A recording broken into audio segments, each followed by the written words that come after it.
funds overseas, and it's cutting it from, say, the DOD. And oh, the defense money. You want to slash defense spending. But really not. There's a big difference between military spending, overseas spending, foreign aid spending, State of Department spending, and all the activities, whether it's CIA activities, now the CIA. You can't distinguish the CIA from the military anymore. The CIA controls drone bombings any place in the world from Langley, from Washington, D.C. I mean, it's absolutely out of control. But the military spending is what you want to cut.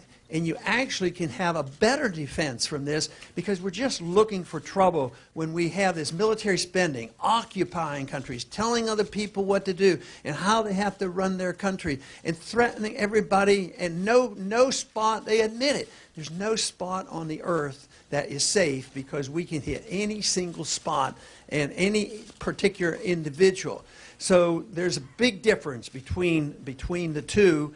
So when they say that, oh, he wants to slash defense spending, it's not true. I want to slash the military-industrial complex, because they're making too much profits doing the wrong things.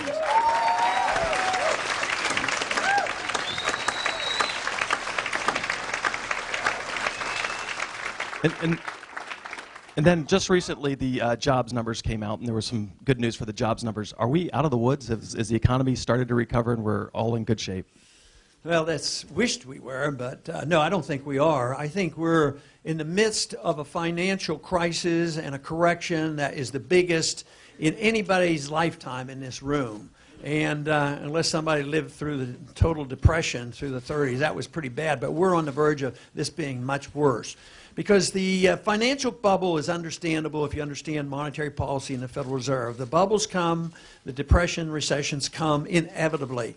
And this bubble, the major bubble, has been forming since August 15, 1971, when we severed the last link to gold, which meant that governments could spend endlessly, borrow and print money, and the size of government just grew exponentially. At the same time, the deficit did, because we could rely on the printing of the money, and the world would be willing to take the dollar. So we have inflated.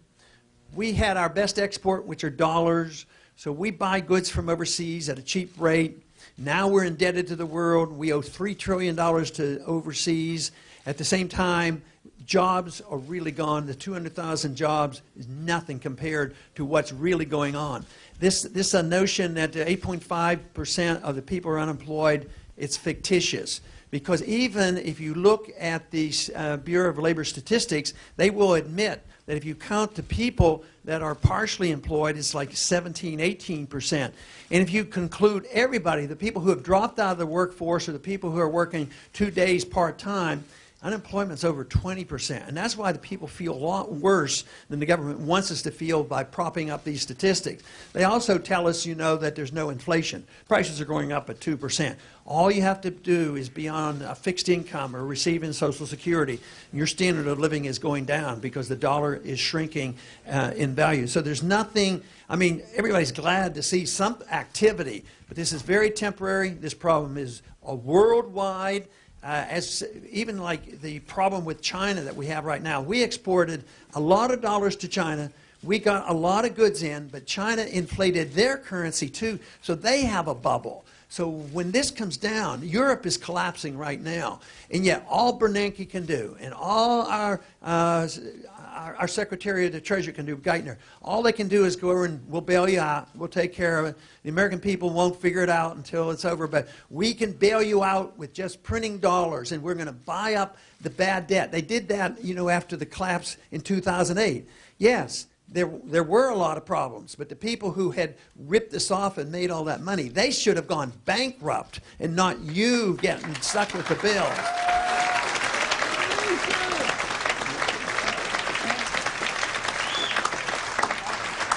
So we're prepared right now, unfortunately, to bail all of Europe, because our banks are connected to the European banks. The European banks bought all the debt of these countries like Greece and Italy and Spain, and that debt isn't worth anything. Just like we bought up the worthless debt in this country, the mortgage debt, they said it was illiquid.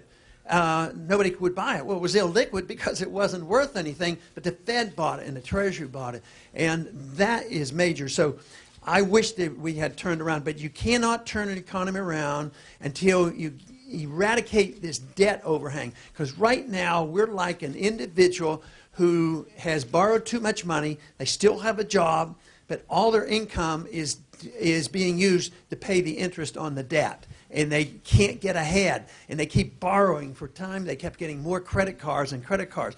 So we're at that stage now where the debt is automatically going up and the spending is automatically going up, and they're not proposing cuts. Eventually what has to happen is that we have to wipe that debt off the books so we can get back to work again. And right now they're doing everything in the world. They're in total denial in Washington that what we have to do, because it's uncomfortable, or they don't understand it, but they don't want to cut anything. So this is why I think we're in very serious trouble. But there are answers. Sound economic policy and free markets and you know, property rights and the things that made America great and wealthy. That's what we need. But we cannot do it by just papering it over and printing money. Thank you.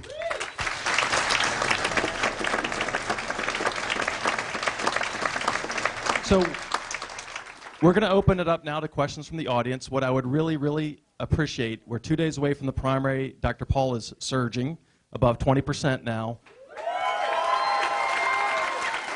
So it's absolutely critical that we get every vote possible. So I ask you, if you're a Ron Paul supporter, if you're from out of town, please leave it to the undecided voters who are from New Hampshire to ask questions, please.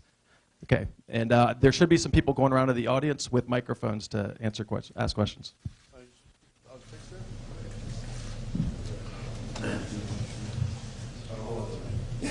One of the most devastating diagnoses a family or a senior can get is that of Alzheimer's and dementia. What would you do to help stop this terrible disease, which is affecting more and more and costing our country billions in productivity every year? Well, I think what we have to do for all devastating diseases, if you know somebody is suffering from Alzheimer's, it's devastating. But all diseases are devastating. What you want is a system that is the most efficient way of taking care of problems like that, which means that you have to really challenge depending on the government to do it. Because the government gets involved. And if you take the research and development of government, most of those funds are divvied up for political reasons. Drug companies are very, very powerful. So even though some good can come from that, it's really not the answer. It's the change in the medical system that we have now, that we get totally dependent on the government. Now, in my proposal for these significant cuts, it doesn't deal with, you know, I have priorities that I try to protect because we have become so dependent on some of these, whether it's Social Security or medical care and some medical research and child health care. I'm trying to get a system where we can work things out and take care of people like that. But if we continue to do what we're doing, whether you're sick or not sick, you're not going to get anything. And Social Security, it will collapse if we collapse our currency.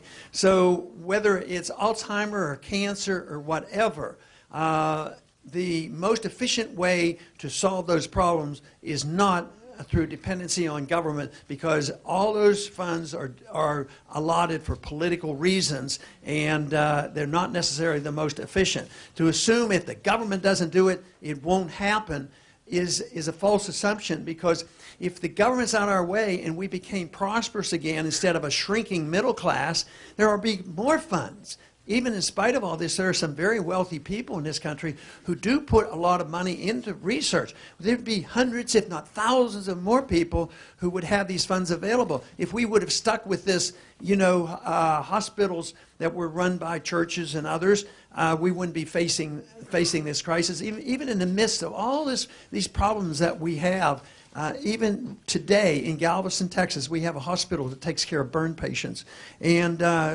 children. And they're not charged. So the confidence has to be placed. Can these problems, these difficult problems, be solved only by government, or would they be much better if you had a free and prosperous economy and work many of these problems out as we did before 1965?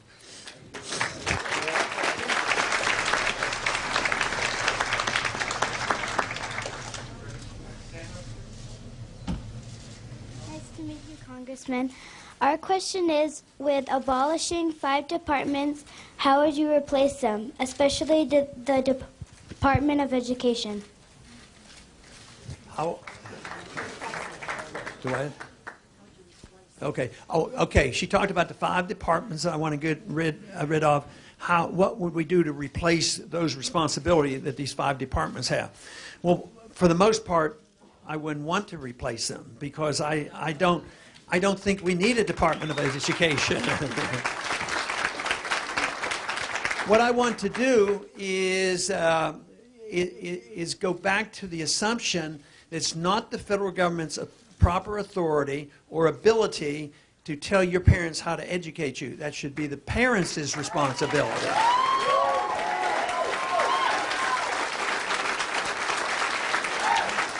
And this would mean that if people become unsatisfied with the educational system, what we have to do is protect your right to be homeschooled or schooled in private school or whatever. But once again, when the government gets involved and they pump money into any area, whether it's medicine or education or housing, it doesn't increase quality. What it does increase is the price. The prices go up, but the quality and the extent of those services don't go up. So getting rid of those departments doesn't mean that we want to give up on them, but we want them to be delivered in a different fashion. We aren't convinced that the government is very good at delivering these goods and services. So this would